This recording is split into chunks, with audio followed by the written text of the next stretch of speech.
At 1:05 in the morning, a 67-year-old man woke his wife up from sleep.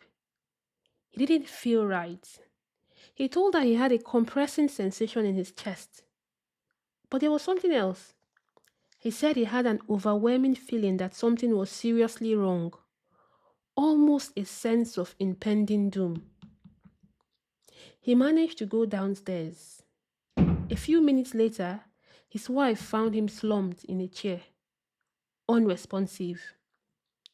An ambulance was called and paramedics arrived at 1:12 a.m. They tried all they could to resuscitate him, but despite their efforts, they could not bring him back. At 1:45 a.m., he was pronounced deceased. What happened? How does a man go from being in his usual state of health to dead in less than an hour? And was his body trying to warn him before he collapsed? Today, we're going to investigate the final hour of his life. This is Beyond the Autopsy, and welcome to this episode. Here, the dead teach the living. Let's get into the story. Let's call him Mr. A. Mr. A was 67 years old. He had high blood pressure and chronic obstructive pulmonary disease, or COPD. But there was one detail in his history that immediately caught my attention. He was an extremely heavy smoker. Mr. A smoked approximately 40 to 45 hand-rolled cigarettes every single day, and he had done so for over 20 years. More than 40 cigarettes every day. And he had been living with some of the consequences, one of which was the COPD mentioned earlier. He had a regular cough that produced phlegm. But importantly, there hadn't been any dramatic change in his health before that night. As far as his family knew, he had been in his usual state of health until 1:05 that morning. When somebody dies suddenly like this, there are several possibilities I have to consider. Could it be a blood clot in his lungs? Could it be that an artery or a vessel had ruptured suddenly? Or in this case, could it be that the severe lung disease had finally caused his lungs to give way? Or was there something else happening silently in the body? Let's find out in the autopsy. Like with every autopsy, I start with the outside of the body. There were no significant injuries to explain his death. His face only appeared congested, but that wouldn't explain why he suddenly collapsed. So I needed to look inside. And because Mr. A had COPD and such a significant smoking history, his lungs were an obvious place to start. When I examined them, the damage of long-term smoking was very apparent. Both lungs were enlarged and overinflated. They showed marked emphysema. Now let me explain what that means. Inside healthy lungs are millions of tiny air spaces. You can think of them like millions of microscopic balloons. Their job is to allow oxygen from the air you breathe to pass into your bloodstream. But in emphysema, the delicate walls separating these tiny air spaces are progressively destroyed. Instead of having millions of small efficient spaces for exchanging oxygen, some of those spaces mesh together into larger damaged spaces. The lungs also lose some of their natural ability to push air back out, so air becomes trapped. And over time, the lungs become overinflated and breathing becomes increasingly difficult. Mr. A's lung showed exactly this type of damage. So, had we found our cause of death? Had the COPD finally killed him? Not necessarily in this case. There's an important principle when performing an autopsy. Finding a disease doesn't necessarily mean that that disease caused the death. I still needed something that could explain why this man had suddenly developed chest discomfort and collapsed within minutes. There were no significant inflammation within the lungs, and there were no lung tumors or evidence of cancer. And importantly, the pulmonary vessels had no evidence of a clot or pulmonary embolism. His lungs were significantly diseased, yes, but they hadn't caused his death at 1:05 that morning. So I kept looking. Next up was the heart. The heart weighed over 450 grams. I looked at the heart muscles carefully. There wasn't any large area of old scarring. There wasn't any obvious large area of recently dead heart muscle. You might think that rules out a heart attack, but it doesn't. And I'll explain why shortly. But first, I needed to examine the coronary arteries, that is, the arteries that supply blood to the heart. The arteries on the left side of the heart showed some narrowing caused by fatty plaques. But then, when I examined the right coronary artery, the picture was a little bit different. Yes, this artery also showed atherosclerosis, severe one, as I had seen in other of the coronary arteries. Now, atherosclerosis is a gradual buildup of fatty material, such as cholesterol and other substances, within the wall of the artery. Think of it like the inside of a pipe gradually becoming clogged. As more materials build up, the space available for blood to travel through becomes smaller and smaller.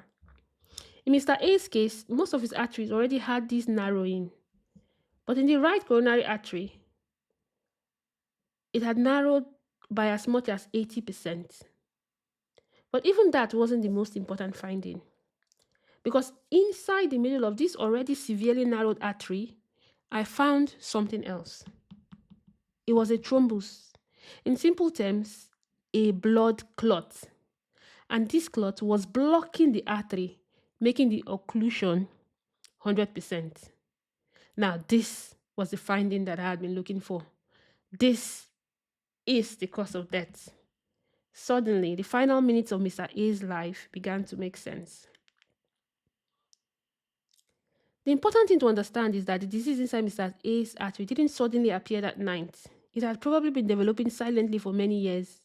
Slowly and gradually, those plaques have been building up inside the artery. The passage had been becoming narrower over the years. But then something changed. A plaque inside that artery became unstable, ruptured, and when that happens, the body normally responds as though you've been injured. It tries to form a clot to kind of cover the damage of that plaque. You know, if you cut your finger, for example, you need the blood to clot, otherwise you continue to bleed. But inside an artery supplying your heart, that same process can become deadly. Now, the clot begins to form on top of the damaged plaque on the already narrowed artery. And if that clot becomes large enough, it completely blocks the artery. Imagine an already narrowed pipe suddenly being plugged.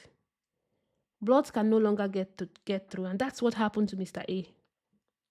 The blood supply to part of his heart had suddenly been cut off, and heart muscle needs a constant supply of oxygen. When that blood supply is suddenly interrupted, the heart muscles become starved of oxygen. We call this myocardial ischemia. And if the lack of blood supply continues, the heart muscles begin to die. Now that's a heart attack. That's what happened in Mr. A's case. He died very quickly. So quickly, in fact, that there wasn't enough time for the large area of damaged heart muscle to become clearly visible to the naked eye at autopsy. And this is something many people don't realize. You can die from a heart attack before the heart actually looks like it has had one. Because there's another danger that can happen very early. A problem with the heart's the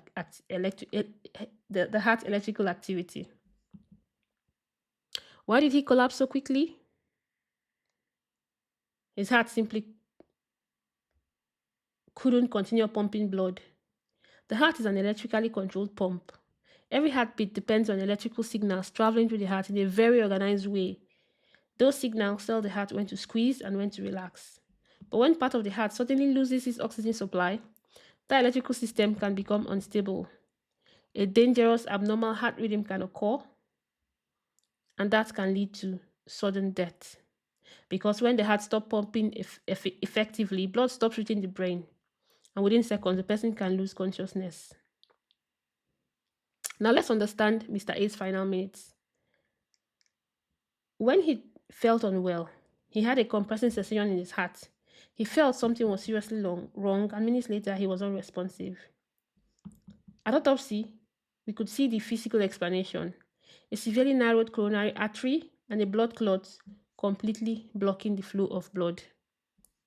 But what about the other symptom, that feeling of an impending doom? People sometimes describe this during serious medical emergencies.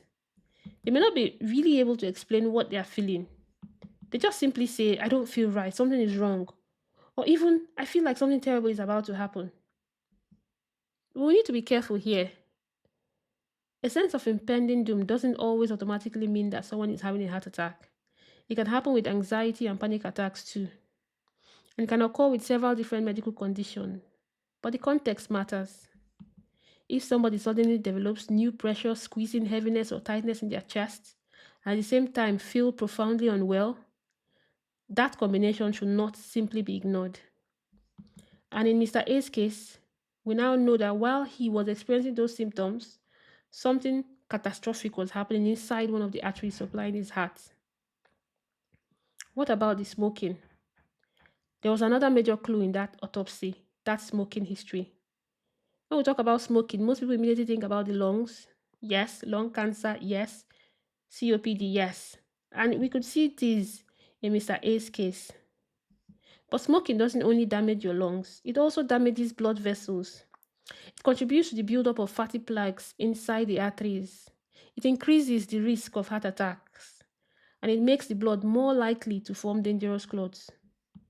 So think about what this one autopsy has showed us today. In the lungs, severe emphysema, and only a few centimeters away, in the heart, severe coronary artery disease, with a blood clot blocking one of the arteries. Two different organs, two different diseases, but one major risk connecting them: smoking. So, what are the lessons for us? Lesson one: take new chest pain seriously. Heart attacks doesn't always look like they do in films. It's not always someone dramatically grabbing their chest and immediately falling to the floor. Sometimes it could feel like pressure, squeezing, tightness, heaviness, or sometimes a burning discomfort.